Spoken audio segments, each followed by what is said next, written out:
గారు ఏమంటారో నాకు తెలియదు. మళ్ళీ నోటీస్ పంపిండు నాకు.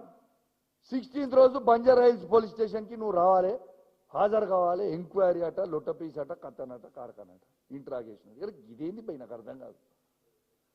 అసలు బంజారా హిల్స్ పోలీస్ స్టేషన్కి నేను పోయింది దేనికి? నా ఫోన్ ట్యాపింగ్ రేవంత్ రెడ్డి గారు, ఇంటెలిజెన్స్ ఐజీ శివధర్ రెడ్డి గారు నా ఫోన్ ట్యాప్ చేస్తుర్రు. ఖచ్చితంగా వీళ్ళ మీద కేసులు బుక్ చేసి మీరు ఎంక్వైరీ చేయండి అని నేను పిటిషన్ ఇవ్వకపోతే ఉల్టా నా మీదనే కేసు పెట్టి రోజు నోటీస్ ఇచ్చి తిప్పుతాము, ఎంక్వైరీ అట, కథనట అని ఇస్తా ఉన్నారు.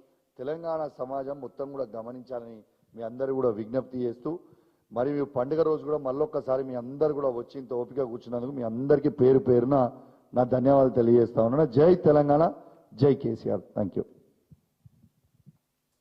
ఏం క్వశ్చన్స్ లేవా? ఇంత కామ్గా ఉన్నారు.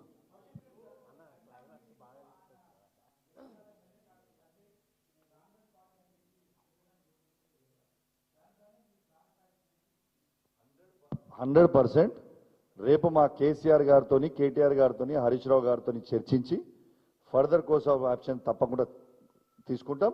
100% వాళ్ళ పర్మిషన్ తీసుకొని స్పీకర్ గారికి కూడా కంపల్సరీ కంప్లైంట్ ఇస్తాం ఈరోజు చాలా త్వరలోనే. Thank you.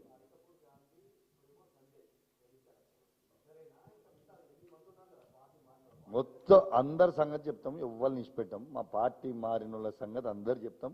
మీ దండం పెడతాం. ఆయన ఈ కాంగ్రెస్లో చేరి మేము బాగా తప్పు చేసిన వాళ్ళు రోజు బాత్రూంలలో పోయి ఏడుస్తురట.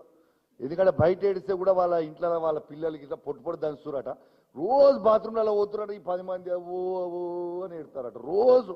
నాకు చెప్తారు వాళ్ళ ఇంట్లో నుంచి ఉన్న దాంట్లో వాళ్ళు చెప్తారు. రోజు ఏడిసి మీ కాలు మొక్తం కేసీఆర్ సారు, మీ కాలు మొక్తం కేటీఆర్ గారు, మీ కాలు మొక్తం హరీష్ రావు గారు, మీ కాలు మొక్తం కవిత గారు, ప్లీజ్ మమ్మల్ని వాపసు తీసుకోర్రి అని అంటారు. ఏం వాపసు తీసుకుంటాం వాళ్ళని? ఇది వాస్తవం. Thank you very much.